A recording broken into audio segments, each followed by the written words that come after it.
Hey, hello guys, welcome back on my channel. My name is Pranav Gandhi, and this is one more interesting video I'm going to make. Right, it is again into the continuation of the module which we have started for data science, and that is for basic statistics. Right, so it's going to be the module number episode number 5, module number 1, episode number 5, right? And the topic for today's discussion is going to be this one, that is we are going to discuss about the central tendencies of the data, right? The central tendencies of the data, that is also called as measures of central tendencies, or even they are also called as first moment business decision. They are called as first moment business decision or measures of central tendencies, and this is going to be episode number 5 for basic statistics, module number 1 in our curriculum. I will edit this. I have to edit this episode number 5. All right. So let's begin with today's session. We have already created some of the videos, okay, for the channel. So of course you will be having the introduction of myself. So those who are attending this video for the first time can go through this video, and first slide in every video for that matter, the explanation of my entire profile is been given over there. Then the next video we have created for data science with Python and R curriculum. Okay, so you can also follow this session or this video. The links for all these whatever videos we have developed, we have generated till now, or I have recorded till now. Okay, the links for the same will be provided to you in the description section of this video as well. This I am going to do only for those people who are directly attending, this session or this video for that matter, and not have seen or maybe new to the channel, and they probably have got the link of this video and they are watching this video first time.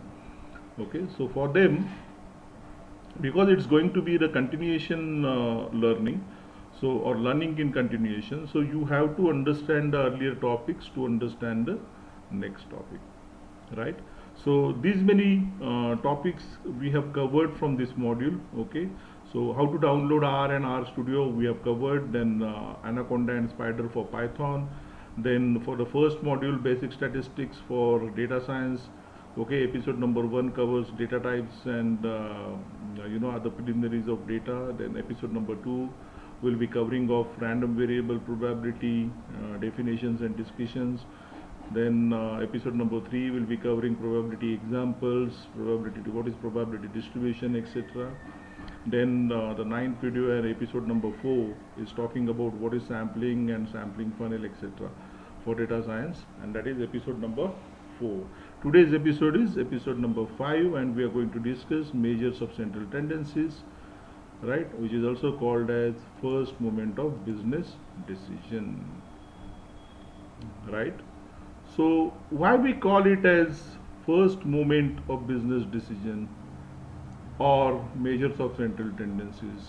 What is the reason behind that? What is the meaning of that? Let us understand, right? So when we say,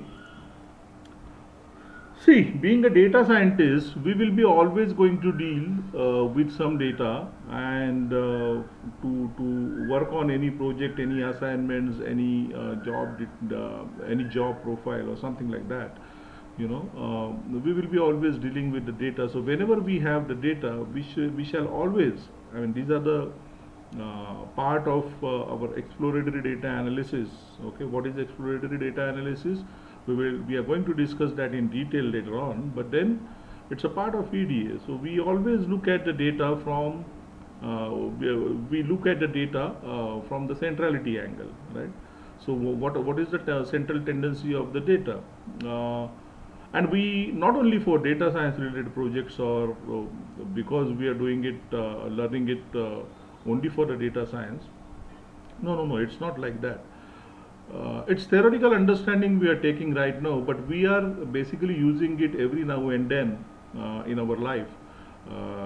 It's something like, talking about, you know, if I want to take any decision, if I want to take a decision of shall I go ahead and buy a flat or an apartment or a new car or a new pen or a new mobile, or shall I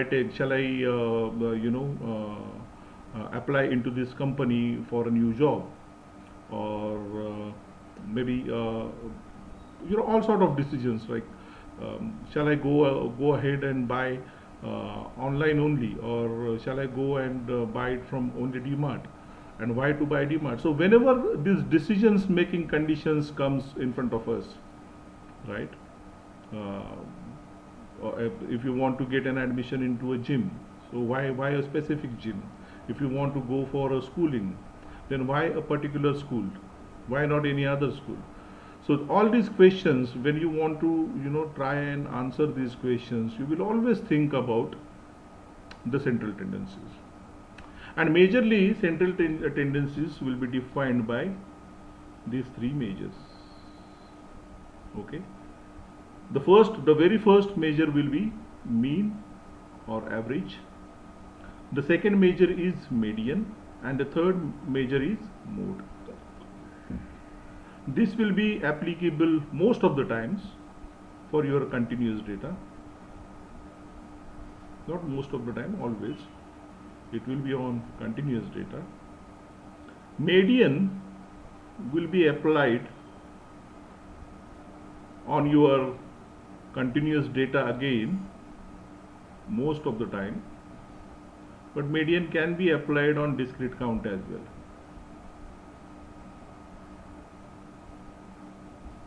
Right?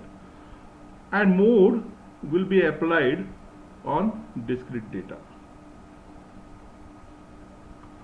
whether it is a count data or whether it is a categorical data, whether it is a two class or two category data, or whether it is a multi-category data or multi-class data. So these are all subtypes within it, right? So majorly when we see mean or averages, we are talking about the continuous data. Median will be always there for, we can go for continuous as well as we can go for discrete count as well, because median is nothing but the middlemost value of the data. I'm going to show you these examples through Excel as well. So median is nothing but middlemost value of the arranged data. What we have to say here, arrange.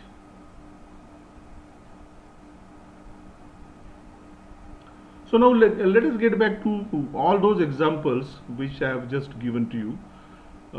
I have said that why a specific school? Why shall I go ahead and get an admission for my kid, for my child? Or if I am a college going student, why shall I go and take admission into that particular college? Because to answer this question, when we ask it to ourselves, we will always come up with or look for the answers.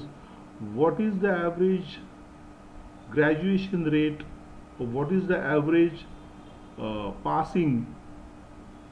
students passing percentage, or average students passing score for that particular school or for that particular college. When we say I want to buy a new bike, so there are a lot of bikes available. Most of the times people tend to take the decisions on the basis of averages for the fuel consumption every bike occupies. Same comes to in terms of cars as well, right? Masses will always think about it. कितना देती है, कितना average है, कितना fuel consume करती है average, right? let us think about getting into some company or applying to some company. Most of the people will take this decision on the basis of what is the average salary this company is paying to their first level employees or the freshers. So if you are a college passing out student and giving a campus interview, and there are 10 companies have come for the campus interviews, majority of the time students will tend to find out what is the average fresher salary these companies are giving. On that basis, probably they will give the interviews to those companies who have come there for taking it into the campuses, right? So whenever we want to take any decision, we will always think about the centrality, the averages, right? Let us think about suppose mode. When we go and find out mode, suppose I want to I want to choose the color of a car. Then many of the times people will, of course, I mean color choices are limited there, but then masses, if you see, most of the times, what is the mode of the color of the car, which means what is mode? Most occurring value in the data. So you will find, if suppose the data is given to you and you see the color column is there, and there is red, green, yellow,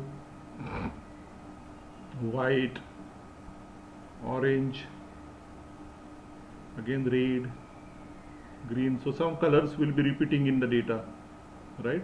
So whichever the color is appearing most number of times, okay, is nothing but the mode of the data. So if I want to choose a color of a car, I probably go with the mode, because this is what the accepted color in the society, and lot of people are following that. Very few times you will see a person is coming up with something unique or different kind of a color. Most of the times you will find white color, black color, these are the, or red or maroon color. These are the few colors which are very common if you see it on the road, right? Similarly, if I want to take a decision on suppose any of the count data, so maybe something like how many what would you say, how many liters, not liters, how many bottles I shall buy to keep it in a fridge. Now if you see, most of the packages available in the market are coming up with 3 bottle package. Why they are coming up with such an unique number 3? Why not 5 or 6, or why not 2? They are coming up with 3 because what they have seen and understood from the previous or historical measurements of the historical purchases made by the people, they have come up with, maybe the median value of what is the number coming into the center of the data. And you may take it as the mode example as well. Okay, what is the number of bottles most people are buying, frequently buying, and if it is 3, then the mode of the data will be 3, right? So I will give you all these examples in Excel sheet as well, so that it will be very easy for us to understand. And now let us look at the most popular measurement, and that is mean or average. So how do we find out mean or average? So it is the summation of, that is, if I want to find out the average of this 1, 2, 3, 4 and 5, these 5 numbers, then how I will find? I will find it 1 plus 2 plus 3 plus 4 plus 5 divide by 3 and 2, 3 plus 2, 5 numbers. So how much it is? 5 plus 4 9 plus 3 10 11 12 2 14 plus 1 15 and 15 divided by 5 will be my average for this series, right? So it will be denoted by this formula.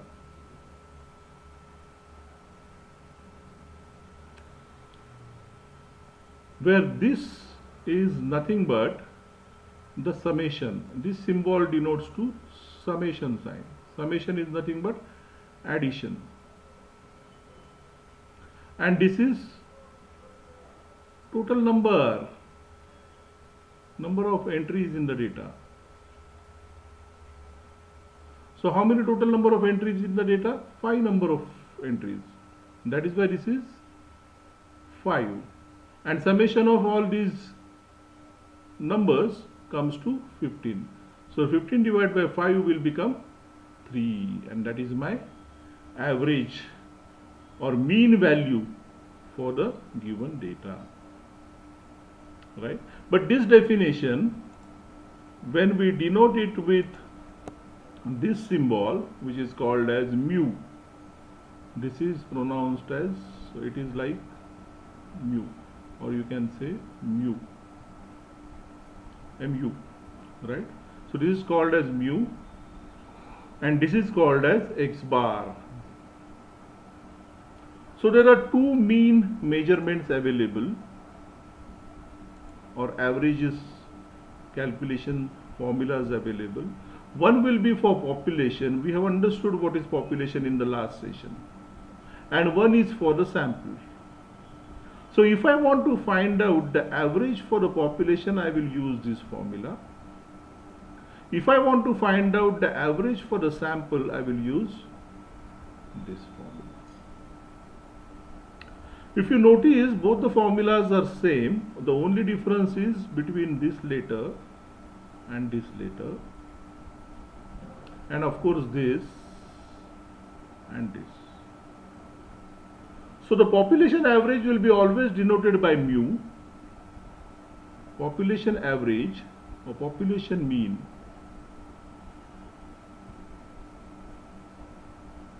will be always denoted by mu, and sample mean will be always denoted by x bar. Sample mean will be always denoted by x bar. And capital N is for population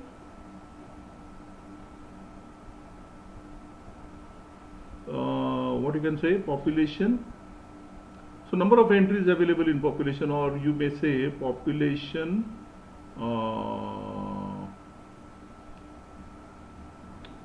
population data or population entries.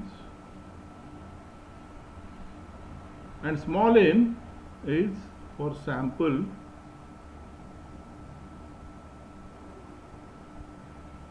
number of data. Population number of data or data points, any way you can see this. So if my population is 1 2 3 4 and 5, I may have a sample of 2 and 3. So 2 and 3 can become my sample from this population. So if this is my population, so this can become my sample from this population, right? So 2 will become, because there are two numbers, so small n will become 2. Here the capital N will become 5. This is how we calculate the population and sample mean, right? Median is middle, let me write it over here, middle most value of an arranged data. So when the data is in arranged format, so arrangement can be of two types. Either it can be ascending or it can be descending.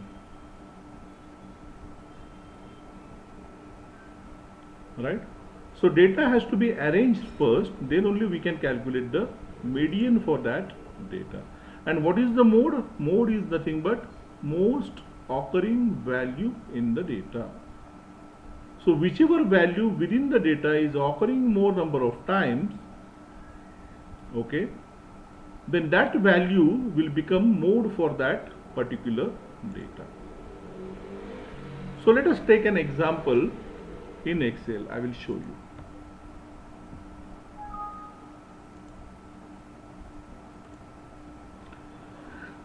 Let us see, these are some data sets I have created, okay,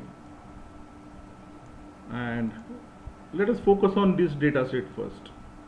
This is data set A. So if I want to find out the average for this data, what I will do, the formula is summation of E2 to E7, that is E2 is this, that is 2, and this is my E column. So E2 to E7, okay, all the values available between E2 and E7, I will take the summation of all those values and divide it by 5 because there are 5 numbers.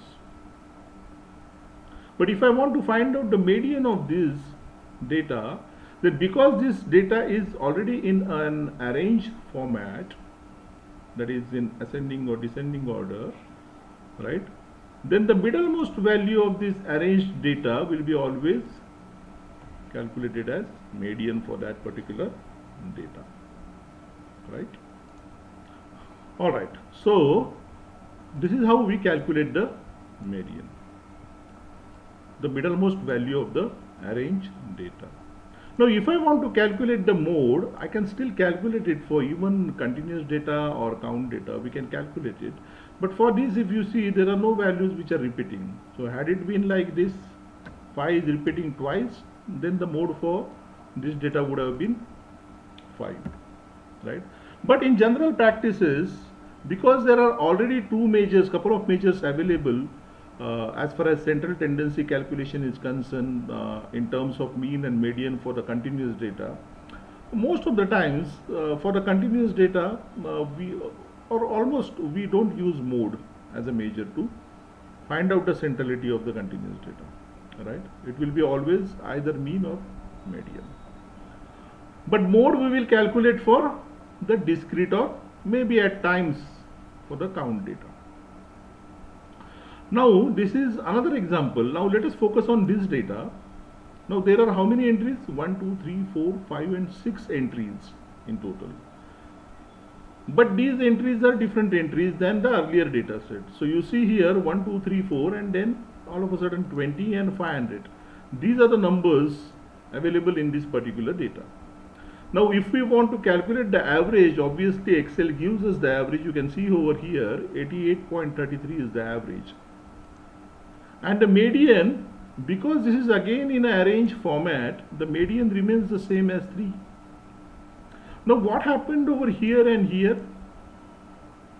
The median remains same for both the datas, but averages have changed.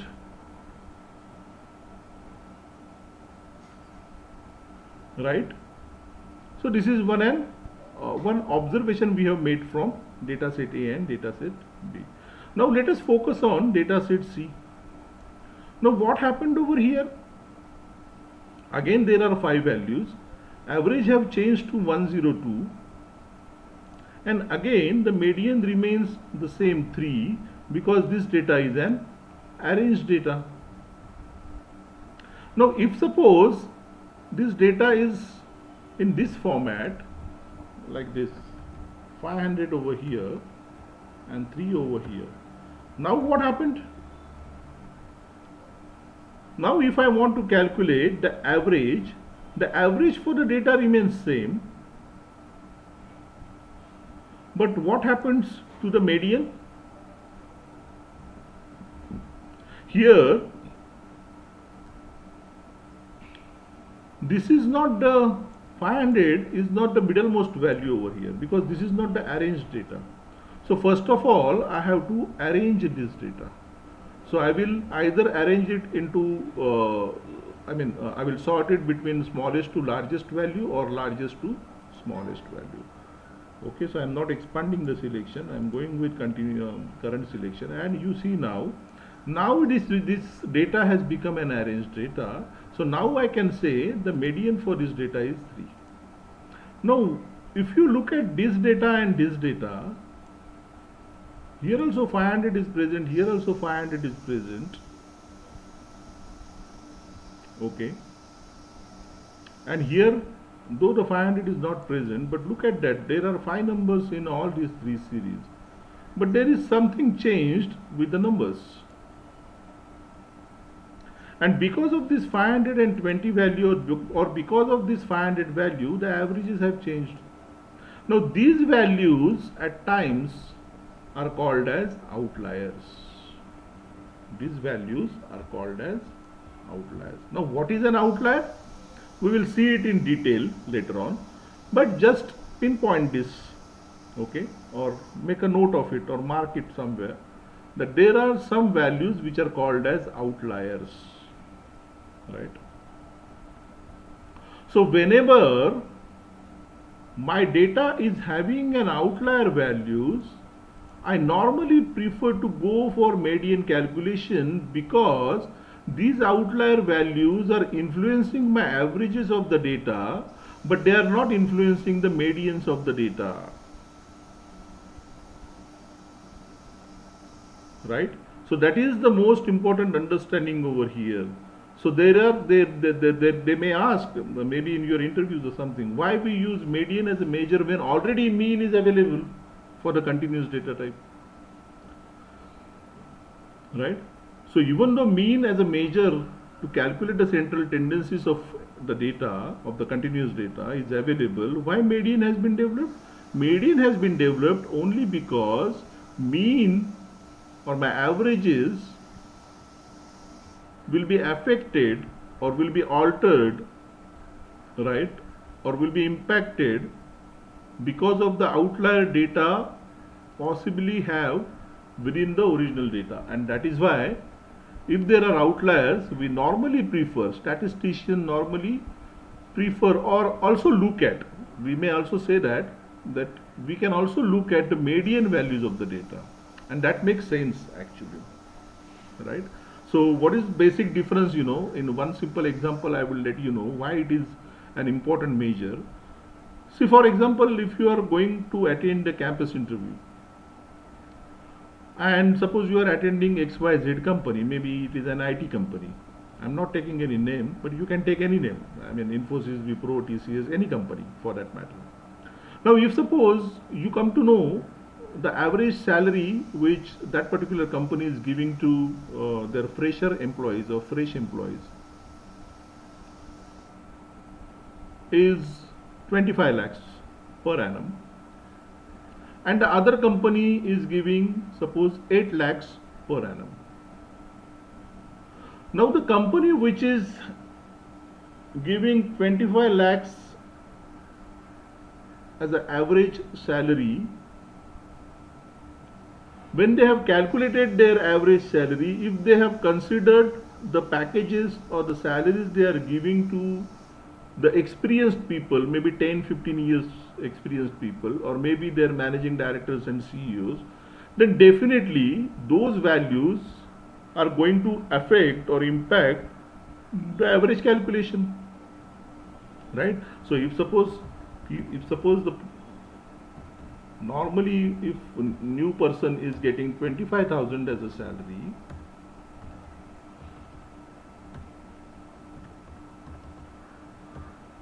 maybe maximum 50,000. This is a new, a new person's or fresher's salary, maybe any company is giving. But if you include while calculating the average, so if I want to calculate the average for this one, then the average salary for these 5 people becomes 31,600, right? If I include a person who is getting, and this is a monthly salary I'm talking about. Now if I include a person who is getting 3 lakhs as a salary, and definitely this is a salary for an experienced person, maybe 5 years experience, 10 years experienced person. If I include his salary also into the calculation, my average is increasing, right? And this value becomes outlier for my business problem, because I am not trying to find out the average salary of the experienced person as well. I am only interested in finding out the average salary for the fresh people. So that is why, and now this is an example, and this is how, whenever a data is given to us for different business problems, when we look at the central tendency or centrality of the data, we have to check whether there are outlier values available. And of course, we are going to see the outlier concept in detail when in the next classes, somewhere when the topic arrives, right? So we will discuss this particular concept in detail over there. Now we have seen mean and median, okay? So let us take another example over here. This is again an interesting example. If I want to calculate the median of this particular data, then what will be the median for this data? Obviously the average is 11.6. It is not going to change. But because this data is not arranged, okay, if you check, the middlemost value is 200 over here in this particular series, but 200 is not a median for this data. So I have to first always arrange this data, okay, and once the data is arranged, take the middlemost value, which is 2, and that is why the median for this particular data will become 2. So this is what the explanation about mean and median. Now let us understand what is mode. So mode will be, as I said, most of the times it will be used to check the most repeating value, or the most the value which is occurring for the most number of times, and majorly it will be applicable for the discrete data or categorical data.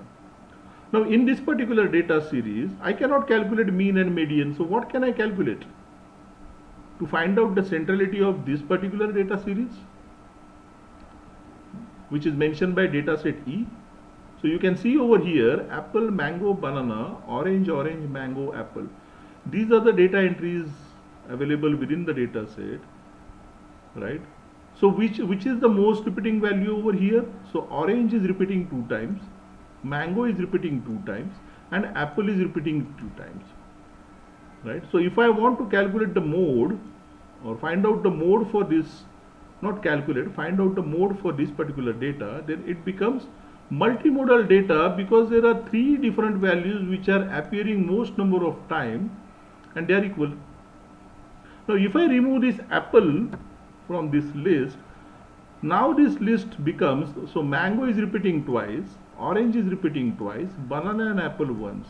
So again this becomes, because there are 2 values which are repeating most number of times, so now this becomes a bimodal data, because there are 2 modes. It is having 2 modes. One is mango and one is orange.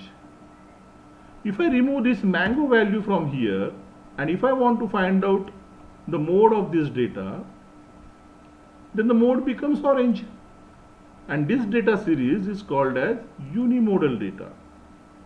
And now if I remove this orange as well, now if you see here, within this data, none of the value is repeating, okay? So most occurrence cannot be found out over here, almost, not almost, it is equal for all the values, that is 1. And that is why this particular data is called as, it is having no mode, right?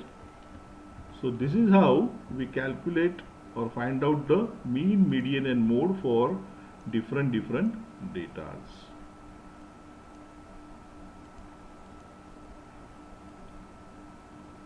Right? So that's it for the today's session about the measures of central tendency, and which is also called as, let me write down over here, we are discussing about measures of central tendencies, which is also called as first moment decisions.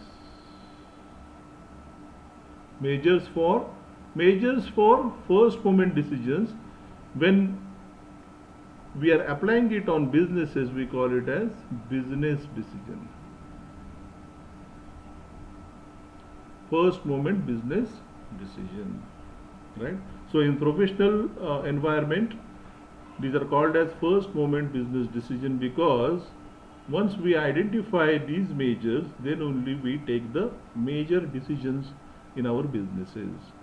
So for businesses, if I want to take an example, if suppose the organization is selling something in different zones, right? So if the organization wants to take a major call whether to increase the number of salesperson, whether to increase the production in that particular area, or supply of produce into that particular zone, maybe east, north, west, south, etc., any zone, right?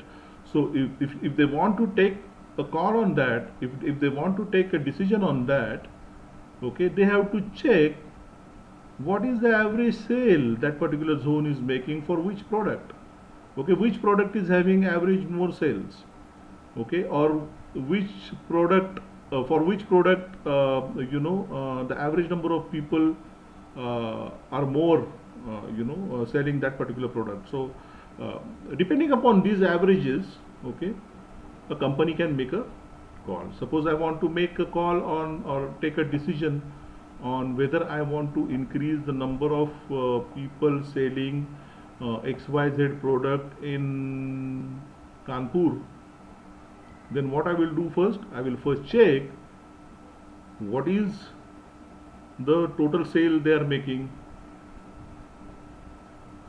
what are the expenses I am having, how many people, salespeople of course, are working there already. Now if I want to take this decision to increase the number of salesperson, I want to first calculate the average of my total sale expenses and etc., etc. So I will get the per person expense ratio, and then if suppose I want to increase my sales force over there, definitely my target of selling items will increase. But to take that decision, how much will be the target and how many people shall be applied, okay, I need to calculate this central tendency, centrality of the data, and that is why these are called as first moment business decision. Alright, so if you have any queries regarding this, you can please write me down directly into the YouTube comments section, or I do have a Facebook page. You can write me on that, and all those links you will get into the description of this video or any of the video, okay. Of course you can have my WhatsApp number as well. I have given a WhatsApp number on Facebook. I have attached a button for that, right? So you can directly contact with me. You can also write me an email. I'm also available on LinkedIn profile, okay. All those contact details and communication details, okay, are given into the description window of each and every video, right? And if you have liked this video particularly, please like this video and share it with your friends. And if you want to have the notification whenever such interesting videos will be uploaded, to get all such notification, kindly subscribe my channel, okay, by clicking on the subscribe button and the bell icon just beside that subscribe button, so that you will be regularly updated with new videos, right? I thank you very much for all of you for attending this or watching this particular series and this particular video. Keep watching, do liking if you like it, and be happy. Thank you very much.